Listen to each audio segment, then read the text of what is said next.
Bapak Semar aku mana carane kaya ngene iki. Tok kapake, Gong? Tantuti. Kontal Semar. Mbah, ayo mesti ambune 6 sasi tandha nang weteng. Ora kaya set to. Umbange nangka ana digawa lunga. Ora nanggone para manungsa. Manungsa, oleh-olehmu apa? Ora kono nek wong do takon ngono kae to. Ayo Mbak cita-cita ta? Nembang apa? Iya. Sing dereng napa, Pak? Sing urung. Oh, nenten sing nyuwun sesideman. Oh ya apik kuwi. Heeh. Sesirepan, sesideman. Apik tenan kuwi. Ya dibawani sesideman. Ya. Ki ya malah urung diaturake. Jane ya sesideman terus caping gunung kuwi biasane wis kerep metu ning nggon limbukane kira-kira mau kok urung metu sesideman ki. Iya. Urung sidem berarti. Iya. Ya, monggo. Sing ngendang ya trampil. Tak tung tuk tik blung. Asem tenan kok. Mengundang apa saraf untuk berjoget. Waduh. Nyenengke tenan. Trampil tangane kuwi. Iya, ya mengundang kudu trampil tangane. Nek ora trampil tangane kudu pertama latihan kudu nyopet. Iya. Wong iso njupuk dompet tanpa sing duwe iki krasa, kendangane mesti apik. Oh iya. Ya ngono kuwi ya kanggo dhewe-dhewe kan sing demung. Sing demung tak boyo. Tung tung tung tak gentu. Tung tung tung gentak gentu. Aduh. Kleru ora dipaterne mung di. Aduh. Ayo sing bengong. Ayo. Kaya mau duduk dreng. Lu. Nek mau iki ketok nek turu ya kok jelas. Yakin micek yakin wis. Ya wis ora apa-apa nek. Tetep selak tetepan. Aku ki lagi ngimpi ditekani karo tunggul ametung. Werna-werna wae kancae dhewe pancen werna-werna ya. Kaya Biraloka kok. Ah iya. Apa-apa ana. Gajah ya ana.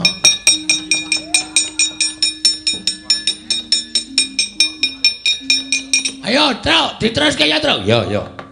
Selasa wedi wektu pokoke wektu iki mlaku pokoke. Ki jam 3 ki hawane wis kaya ngene. Heeh, engko jam 4 ki mau 16 derajat, kira-kira engko jam 4 iso tekan 7 derajat. Wah iya. Deboke ditancepi wis ora iso. Wis dadi es. Ha iya. Jos iki pokoke.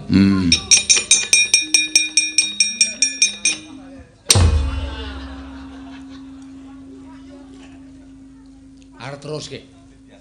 Arep diteruske. Arep teruske.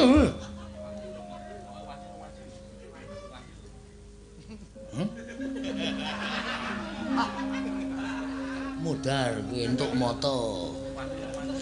Wis dadi kowe kok sing tuwa dhewe ora ngandani. Wong sing pertama wis sing ngejak kowe udu aku kok. Sapa? Petruk. Lah. Kowe sing tengah kok ora ngandani.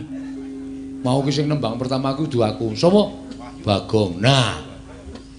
Kowe sing biasane kuwi omongane akeh kok ora ngandani. Mau ora aku sing nembang pertama ki gareng kutut mangkung, gareng ora nyalahke aku atonyo ndasmu ora. Oh iya. Aku ya pancen tak akoni nembang kutut mangkung, Pak. Ning jane mau kutut mangkung wis rampung diteruske Petruk. Petruk nembang apa? Kowe nembang apa, Anu, Pak. Kembang rawe. Wis tuwek kok nembang kembang rawe. Sinom Parijata kurang apik apa? Anu apa jenenge? Mijil ketoprak kurang apik apa? Uler kambang kurang apik apa? Oh. Gerangan kok kembang rawe. Bakon nembang apa? Anu, Pak.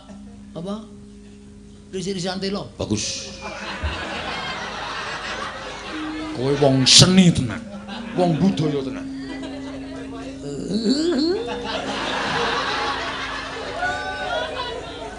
Mau kene nembang apa?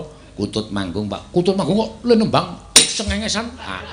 Anu Pak Adem kok. Adem iku kudu ditahan. Profesional silih kerja. Profesionalisme kerja.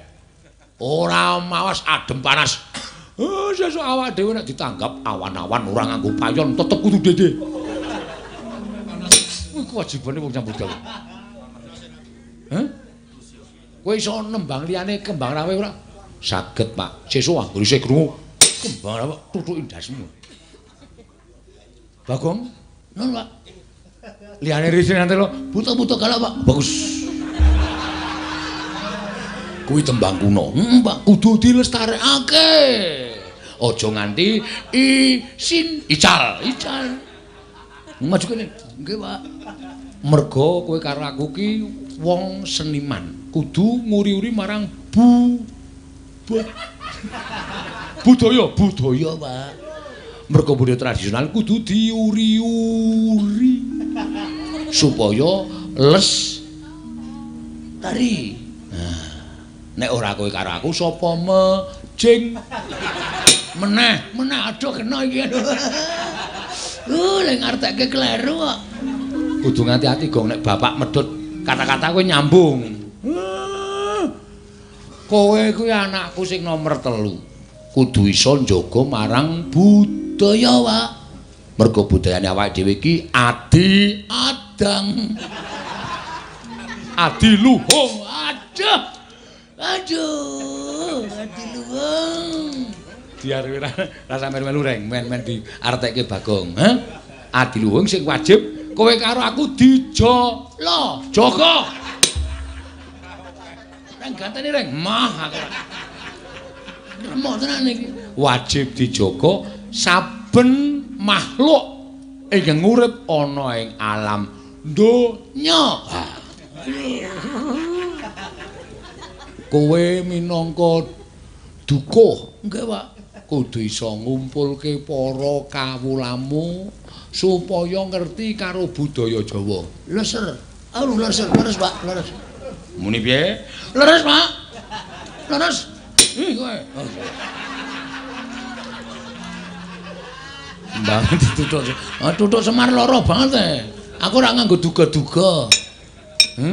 Ayo padha sebo ning ngersane para penjudi. Pandhawa. Aduh. Wah, mbau wis Pak le omong. Mergane awake dhewe iki minangka abdi negara ngah. Mantap.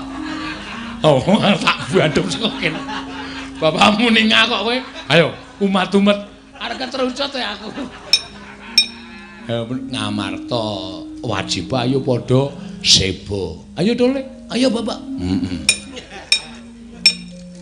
Sangu gending apa? Nderek Bapak. Sing nyemek-nyemek, Pak. Ular kambang. Weh, ular kambang kok nggo sebo. Mudar kowe kleru. Ular kambang nggo tembangan kok nggo sebo ora. Sebo sangu gending, gandhe glinding. Gandhe glinding kok nggo sebo. Gandhe ngono. Ya nya dadi cucukinya.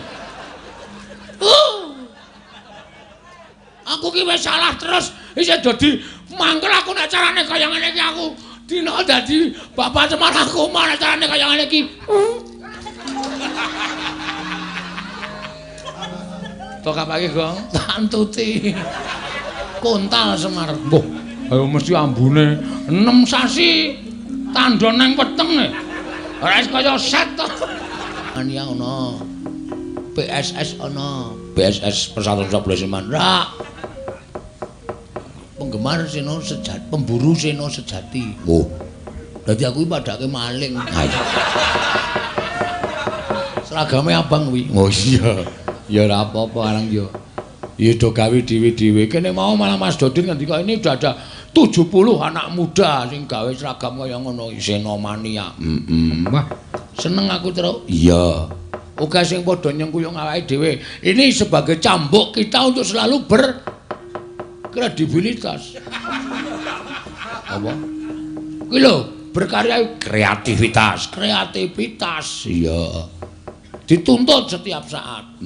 Ora ketang sithik kudu ana bedane. Ya, wah kuwi angel tenan lho le, angel nek ora dipikir tenan angel. Ha iya nek ya kudu iso. Apa gunane menungso diparingi utek? Nggo mikir raga nggo budidaya. Ha iya. Nek ora gelem digunakake, Ngono, pancen bener. ha iya.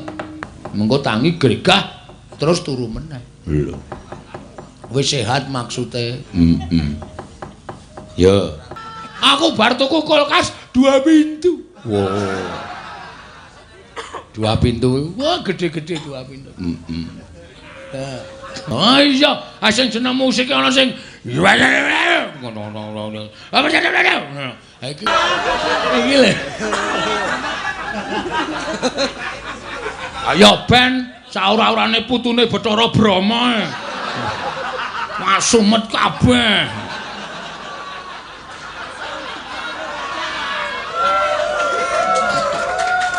Dan ya ngapa iku suwe-suwe adem kok suwe adem iki gombal nggo ngetapoli men sing penting anget kok semua tengah icik anyep barang Api tutupi tisu apa? ayo ora iso aneh-aneh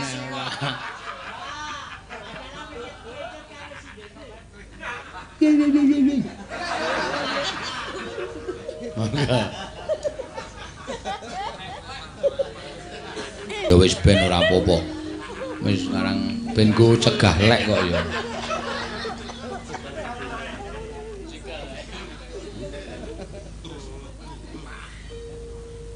ora nyore wong kuning dhuwurmu manukku dawa. Ya. Sing mau urung jumeneng Saiki dikon jumeneng. Ayo. Ya, men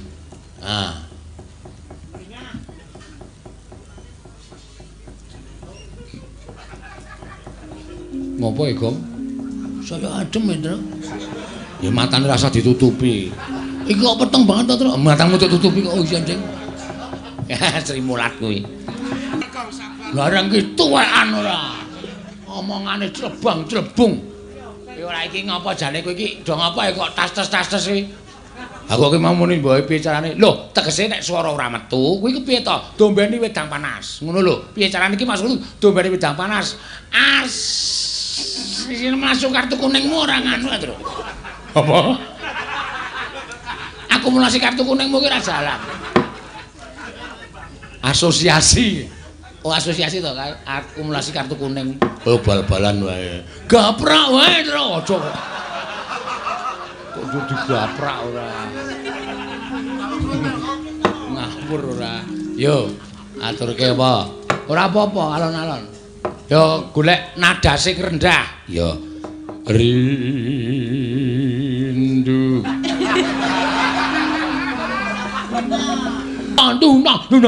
Kudune ngene iki. Nek mung di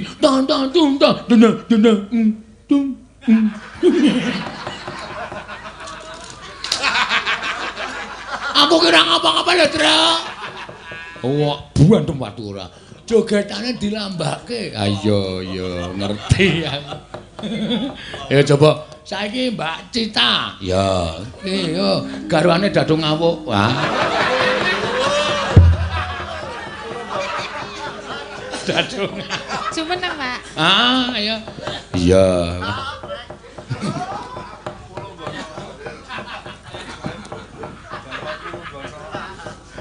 Kinda ombange nangka ana dikawa lunga ora ana langgone para manungsa manungsa oleh-olehmu apa ora ora nek wong do takon ngono kae to ayo Mbak cita-cita ta nembang apa Iya. Sing dereng napa, Pak? sing urung Oh, nenten sing nyuwun sesidhem. oh ya apik kuwi heeh sesirepan Sesideman. apik tenan kuwi Ya ya dibawani sesideman ya. Ki ya malah urung diaturake. Jane ya sesideman terus caping gunung ki biasane wis kerep metu ning nggon limbukane kira-kira mau kok urung metu sesideman ki. Ah iya. Urung sidem berarti. Ah iya. Tak tung tuk tik blung. Dasem tenan kok. Mengundang apa sarap untuk berjoget. Waduh. Nyenengke tenan. Trampil tangane kuwi. Ah iya mengundang kudu trampil tangane. Nek ora trampil tangane kudu pertama latihan kudu Nyopet. ah iya. Wah ngriso njupuk dompet tanpa sing duwe iki krasa, kendangane mesti apik. Oh iya. Ya ngono kuwi ya kang dhewe-dhewe kan sing demung tak boyo. Tung tung tung tak gentu. Tung tung tung gentak gentu. Aduh. Kleru ora dipaterne mung di. Aduh. Ayo isih bengong. Ayo. Kaya mau duduk dreng. Lu. Nek mau iki ketok nek turu ya kok jelas. Yakin micek yakin wis. Wis ora apa-apa nek. Tetep selak tetepan. Aku ki lagi ngimpi ditekani karo tunggul ametung. Werna-werna wae kancae dhewe pancen werna-werna ya. Kaya Biraloka kok. Ah iya. Apa-apa ana. Gajah ya ana.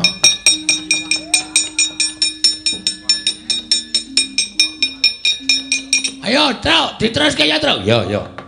Selasa wedi wektu pokoke wektu iki mlaku pokoke. Ki jam 3 ki hawane wis kaya ngene. Heeh, Engko jam 4 ki mau 16 derajat, kira-kira engko jam 4 iso tekan 7 derajat. Wah iya. Deboke ditancepi wis ora iso. Wis dadi es. Ah iya. Jos iki pokoke.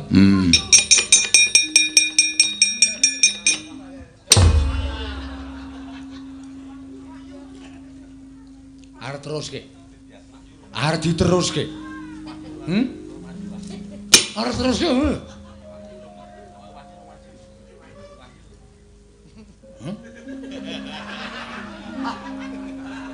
Mudar kuwi entuk moto. Kowe dadi kowe kok sing tuwa dhewe ora ngandani. Wong sing pertama wis sing ngejak kowe udu aku kok.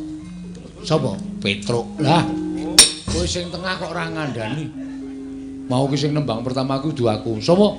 Bagong. Nah. Kowe sing biasane kuwi omongane akeh kok ora ngandani. Mau ora aku sing nembang pertama ki gareng kutut manggung, gareng ora nyalake aku atonyo ndasmu ran. Oh iya. Aku ya pancen tak akoni nembang kutut manggung.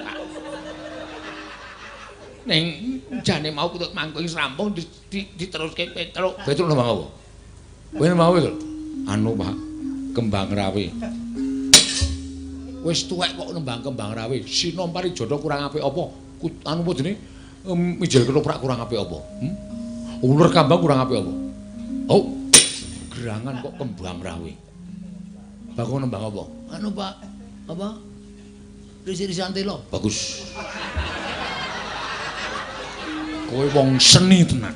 Wong budaya tenan.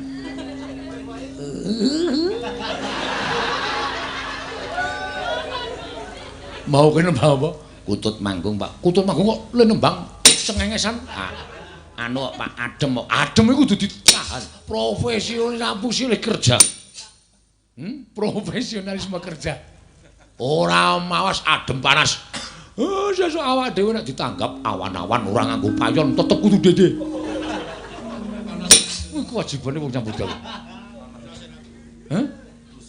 Kowe iso nembang liyane kembang rawe ora?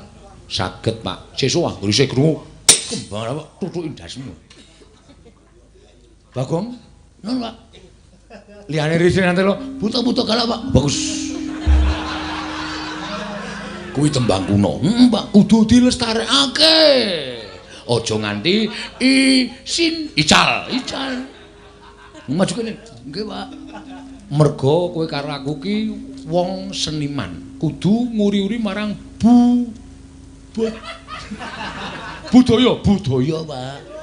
Mergo budaya tradisional kudu diuri-uri supaya les tari.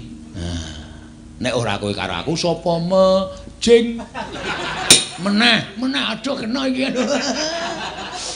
lek ngartekke kleru kok kudu ngati-ati gong nek bapak medhot kata-kata kowe nyambung kowe kuwi anakku sing nomor 3 kudu iso njaga marang budaya wae. Mergo budayane awake dhewe iki adi adang. Adi luhung. Aduh. Adi luhung. Diarep rasa melu reng, men diartekke Bagong, ha? Adi luhung sing wajib kowe karo aku dijala, jaga. Reng gantene reng, mah aku. Remok tenan iki. Wajib dijaga saben makhluk ingkang urip ana ing alam donya. Kowe minangka dukuh, nggih, Pak. Kudu iso ngumpulke para kawulamu supaya ngerti karo budaya Jawa. Leser. Leser, leres, Pak, leres. Muni piye? Leres, Pak. Leres. Kowe. Mbah dituthuk. Tuthuk Semar lara banget.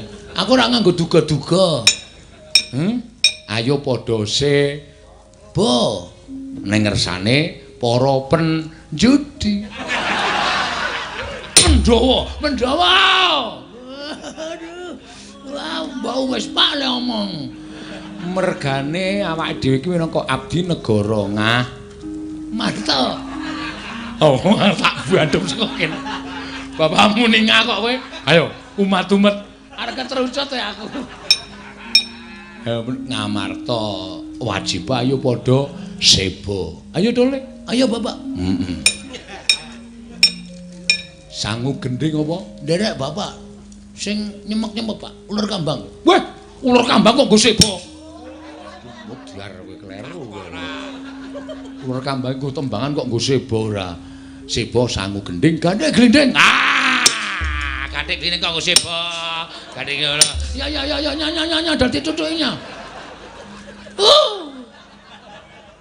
Aku ki wis salah terus isih dadi mangkel aku nek carane kaya ngene iki aku dina dadi Bapak Semar aku nek carane kaya ngene iki.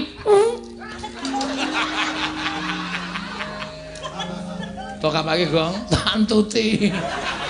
Kontal Semar. Mbah, ayo mesti ambune 6 sasi tandha nang wetenge.